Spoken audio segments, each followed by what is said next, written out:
ఓం నమో భగవతే వాసుదేవాయ. మహాకవి బమ్మెర పోతనామాత్య ప్రణీత శ్రీ మహాభాగవతము దశమస్కందము. ధ్యాన శ్లోకము. మూకం కరోతి వాచాలం పంగుం లంఘయతే గిరిం యత్కృపాతమహం వందే పరమానంద మాధవం. మనం ఈరోజు చదువుకోబోయే ఘట్టము తెలుసో తెలియక అందరూ ఈ జీవితాన్నే కోరుకుంటారు. మనం సంపాదించే డబ్బు మొత్తం ఈ విధంగా మన కుటుంబాలతో గడపాలని కోరుకుంటాము. అదే ఈరోజు మనం చదువుబోయే ఘట్టము. తామర పుష్పం మధ్యన గల కర్ణిక వలె కృష్ణుడు మధ్యలో కూర్చోగా ఆ పుష్పం రేకుల వలె గోపబాలురు చుట్టూరా వృత్తాకారంలో కూర్చొని ఉన్నారు. అందరూ మధ్యన గల కృష్ణుణ్ణి చూస్తున్నారు. రాతి పలకలను కొందరు, లేత తామర ఆకులను కొందరు, వెడల్పాటి గడ్డి పోచలను కొందరు ఇలా తమ కంచాలుగా చేసుకొని చద్ది మూటలను విప్పారు. అప్పుడు వారిలో ఒకడు మాటి మాటికి వ్రేలు మడిచి ఊరిస్తూ ఊరగాయలను తింటున్నాడు. ఇంకొకడు ప్రక్కవాని కంచంలోని ఊరగాయను చటుక్కున మింగి నేనేమి తినలేదు, కావాలంటే నా నోరు చూసుకో అని నోరు తెరచి చూపుతున్నాడు. మరొకడు 5-6 చల్ది తానొక్కడే తింటానని పందెము వేసుకొని అది ఎక్కువ కాగా కూరుకొని మెక్కుతున్నాడు. మరి ఇంకోడు అన్నము ఊరగాయలు భక్ష్యాలు అన్నీ కలిపి పొర్లించి పిడిచలు చేసి స్నేహమంటే ఒకరికి ఒకరు ఇచ్చుకోవాలని వాటితో బంతెన గుండ్లాట ఆడుతున్నాడు. ఒకడు అదిగో కృష్ణుని చూడు ఏం చేస్తున్నాడు అని పక్కవానితో అనగా అతడు కృష్ణుని వైపు చూడగానే ఏమార్చి వాని పల్లెములోని మంచి భక్ష్యములన్నింటినీ పుచ్చుకొని భక్షిస్తున్నాడు. ఈ విధంగా నవ్విస్తూ ముచ్చటాడుతూ వారంతా చల్దులు ఆనందంగా వినోదంగా భుజించసాగారు. ఆ సమయంలో కృష్ణుడు ఏ విధంగా ఉన్నాడంటే నడుముకి దుండుగా చుట్టుకున్న వలువలో పిల్లన గ్రోవిని దోపుకున్నాడు. కొమ్ము బూర చేతికర్ర ఈ రెండింటిని ఎడమచంకలో ఇరికించుకున్నాడు. మీగడ పెరుగుతో కలిపిన చల్ది అన్నపు ముద్ద ఎడమ అరచేతిలో పెట్టుకున్నాడు. ఇంట్లోంచి కొసరి కోరి తెచ్చుకున్న ఊరగాయను కుడి చేతి వ్రేల సందులలో ఇరికించుకున్నాడు. సహచరులైన గొల్ల పిల్లల నడుమ బాగా కూర్చుండి ముచ్చటలాడుతున్నాడు. యాగాల్లో ఆవిర్భాగాలు ఆరగించువాడైన కృష్ణుడు దేవతలంతా తనను చూసి ఆశ్చర్యాన్ని పొందేటట్లు శైశవాన్ని చూపుతూ ఆ గొల్లలతో చల్దులు ఆరగించసాగాడు. ఈ విధంగా కృష్ణునితో కూడి గోపాలకులంతా చల్దులు తింటూ ఉన్నారు. దూడలన్నీ దట్టంగా పెరిగిన పచ్చిక గల ప్రదేశంలోకి పరిగెత్తిపోయి అక్కడ దొంగ మేపులు మేస్తున్నాయి. అవి కనబడక భయపడుతున్న గొల్ల బాలులతో కమలాక్షుడైన శ్రీకృష్ణుడిలా అన్నాడు, ఓ మిత్రులారా వినండి. దూడలు అడవిలో పచ్చిక మేయుట యందు ఆసక్తి చేత ఉత్సాహంతో చాలా దూరం వెళ్ళినట్లు ఉన్నాయి. అవి ఎక్కడికి వెళ్ళాయో ఏమిటో చూసి వస్తాను. క్రూర మృగాల వలన ఏమైనా ఆపదలు పొందాయో ఏమిటో నేను పోయి వెదకి తీసుకువస్తాను. మీరు స్థిమితంగా చల్లులు తినండి, నేను వెళ్ళి వస్తాను అని గోపకులతో చెప్పి అడవిలోకి బయలుదేరాడు. ఆ కృష్ణునికి చెవుల మీద జులపాలు జుట్టు వ్రేలాడుతుంది. రత్న ఆరాలు మెడలో మెరుస్తున్నాయి. బంగారు వర్ణంతో మెరిసే వెదురుకర్ర చేతిలో సొగసుగా ఉంది. శిగపై నెమలి పించం రమణీయంగా ఉంది. పూర్ణోత్సాహంతో అరచేతిలో చల్లి అన్నపు ముద్ద ఉంచుకొని కృష్ణుడు దూడలను వెతుకుతూ అడవిలో చాలా దూరం నడిచాడు.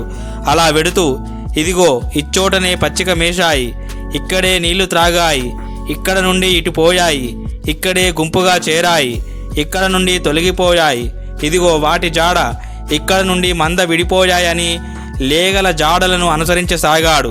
ఇలా కృష్ణుడు వెనుదీయకుండా విశేషించి అధికమైన గడ్డిగల అడవిలోనూ భయంకర మృగములు గల పొదరిన్లలోనూ గుహలలోనూ కొండలలోనూ సరస్సుల్లోనూ నదుల్లోనూ అంతటా వెతికాడు. ఆ సమయంలోనే బ్రహ్మ బాలుడైన ఈ కృష్ణుడు అగాసురుని చంపి ఏ విధంగా దూడలను గోపకుమారులను బతికించాడో అని ఆశ్చర్యపోయాడు. భూలోకంలో ఇది ఆశ్చర్యకరమైన విషయమే అని అనుకున్నాడు. ఈలోపు లేగలను వెతుకుతున్న కృష్ణుని చూసి ఈ మాయా బాలుని సామర్థ్యం పరీక్షించాలని భావించి తన మాయ చేత అటు దూడలను ఇటు గోప బాలులను రహస్యంగా ఒక చోట దాచిపెట్టాడు. అప్పుడు దూడలు పోయిన జాడ తెలియక దారి తప్పి ఆ కృష్ణుడు మునుపు తాను చల్ది తినడానికి కూర్చున్న గుంట వద్దకు వచ్చి అక్కడ తన నెచ్చెలలు కానక ఇది మాయా అని నిశ్చయించుకున్నాడు. ఆ గోవిందుడు సర్వము తెలిసినవాడు కనుక ఇది బ్రహ్మదేవుడు చేసిన మోసమని గ్రహించి వెనుతిరిగాడు. గోప బాలులను లేగలను వంచింపవలసిన అవసరం బ్రహ్మకు ఏమీ లేదు. అయినా ఇచ్చట నా కన్ను మూసి దూడలను పిల్లలను మాయం చేశాడు. ఆయనను తిరిగి వంచడం నాకు పెద్ద ఆశ్చర్యం కాదు. అయితే నేనెందుకు వంచాలి? ఆయన అంతటి ఆయనే మరల దూడలను బాలురను తెచ్చి అప్పగిస్తే చాలు. అతడిని మోసపుచ్చడం మనకెందుకు అని బ్రహ్మాండాలనే తన మాయలో ఓలలాడించగల పరమాత్ముడైన శ్రీకృష్ణుడు చిరునవ్వు నవ్వుకున్నాడు. అయితే ఇంటికి తిరిగి వెళ్ళాక గోప బాలురు లేరని గోపికలకు చెప్పడం దేనికి? వారిని కంగారు పెట్టడం దేనికి? నేనే గోప బాలుర రూపంలోనూ లేగల రూపంలోనూ సంచరిస్తాను. అలా నిశ్చయించుకొని ఆ లేగ దూడల ఆకారాలు, ఆ గోప బాలుర రూపాలు అన్నీ తానే ధరించాడు. చేతులు, కాళ్ళు, మెడలు, తలలు, నడుములు, ముఖములు, భుజాలు, ముక్కులు, కన్నులు, చెవులు, దంతాలు మొదలైన అవయవాలన్నీ వాళ్ళవిగానే ఉన్నాయి.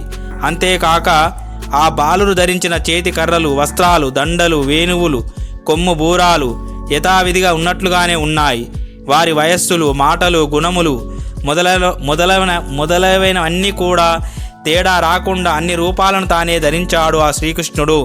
ప్రపంచంలోని రూపాలన్నీ తన రూపంగా గల భగవంతుడు దూడల రూపాన్ని, గోప బాలుర రూపాలను పొందడం వింత ఏమీ కాదు. చక్కగా విచారిస్తే ఆ పరమాత్ముని కంటే అన్యమైన రూపం లేనే లేదు. ఇదే ఉపనిషత్ సారం. ఈ విధంగా ఓ రాజా, దూడలను ఇళ్లకు మళ్లించేవారు, మరలించబడే దూడలు అన్నీ తానే అయి శ్రీకృష్ణుడు తిరిగి బృందావనానికి బయలుదేరి వెళ్ళాడు. ఈ విధంగా కృష్ణుడు బాలకుల, దూడల రూపాలతో వేరిస్తూ గోకులానికి తిరిగి వచ్చాడు. ఆ గొల్లల దొడ్లలో దూడలను మునుపటిలాగే కట్టేసి ఆయా బాలకుల రూపాలలో అందరి ఇండ్లలో ప్రవేశించి వారి వారి వేణువులతో వేణునాదం చేశాడు ఆ లీలా వినోదుడు. ఆ వేణునాదానికి వారి తల్లులైన గోపికలు ఎంతో పరవశం చెందారు. ఆనందంగా కుమారులను ఎత్తుకొని శిరస్సులు నిమిరి అక్కున చేర్చుకున్నారు. మాతృప్రేమతో వారి స్తనముల యందు మిక్కుటంగా పాలు చేపాయి. అమృత దారాల్లాగా బయటకు స్రవిస్తున్న ఆ పాలను తమ కొడుకులకు ప్రేమతో తాగించారు. ఇంతేకాకుండా తల్లులైన గోపికల హృదయాలు పారవశ్యంతో ఉన్నందున మిక్కిలి ఉత్సాహంతో తమ తమ కొడుకులకు నలుగులు పెట్టి స్నానాలు చేయించారు. చక్కగా మంచి గంధం పూసి ఆభరణాలతో అలంకరించారు. నుదుటి యందు రక్షా తిలకాలు పెట్టి సకల పదార్థాలతోటి అన్నం పెట్టి ఎంతో ప్రేమను చూపారు. రాజా, ఏ తల్లులకు ఏ బాలకులు ఏ విధంగా మెలిగి సంతోషాన్ని కలిగించేవారో అదే విధమైన సంతోషాన్ని ఇప్పుడున్న బాలకులు కలిగించారు.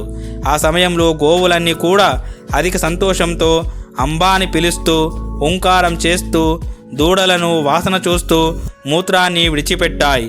అధికమైన ప్రేమతో తమ పొదుగుల నుండి సంతత ధారాగా స్రవిస్తున్న పాలను ఆ సమయంలో తమ దూడలకు ఇచ్చాయి.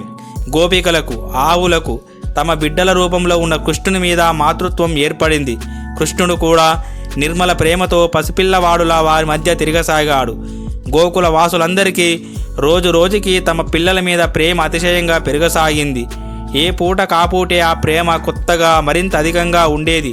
ఇది గతంలో విష్ణు మీద వారికి గల భక్తి భావంలా ఉన్నది.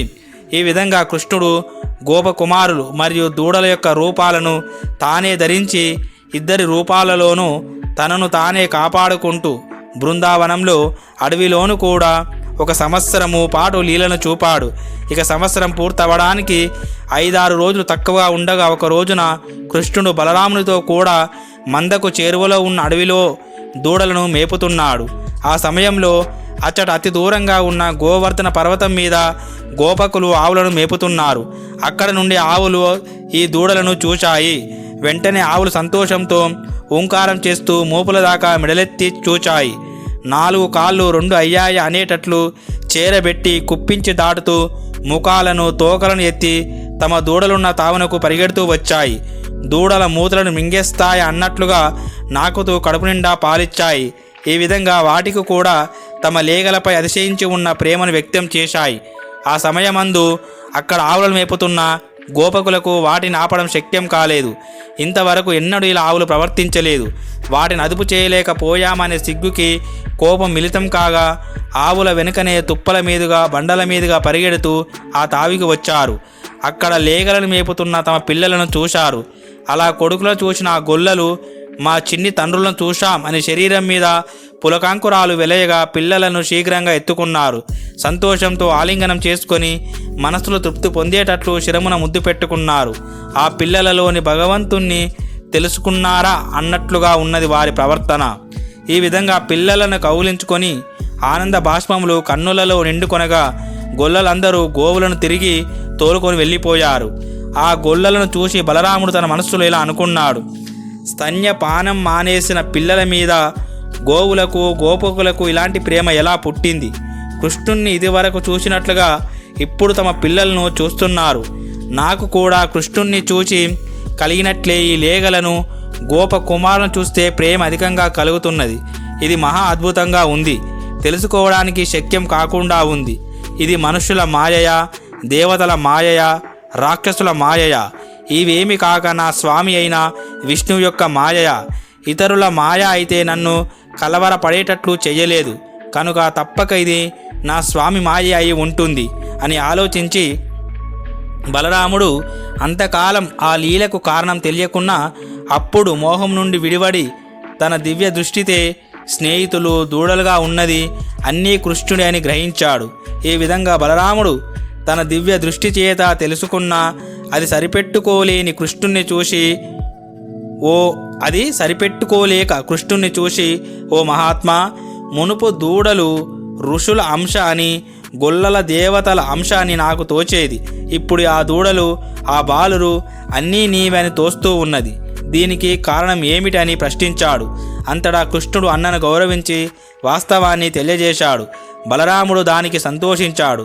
ఈ విధంగా కృష్ణుడు బాలురుగా దూడలుగా అయి సంవత్సర కాలం వర్తించాడు. ఆ కాలం బ్రహ్మకాలమానంలో ఒక త్రుటి మాత్రమే.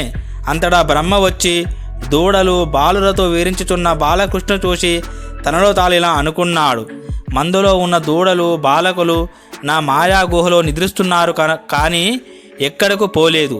ఇప్పుడు కూడా నిద్ర నుండి లేవనే లేదు. మరి ఇక్కడ ఉన్న వీరెవరు? ఎలా పుట్టారు? ఇదిగాక సృష్టి చేయడానికి నాకంటే అన్యులెవరూ లేరు. ఈ కృష్ణునితో కలిసి సంచరించడానికి ఎక్కడి నుండి వచ్చారు? బ్రహ్మ ఆజ్ఞ చేత కాని ప్రాణుల సముదాయం పుట్టనే పుట్టదు.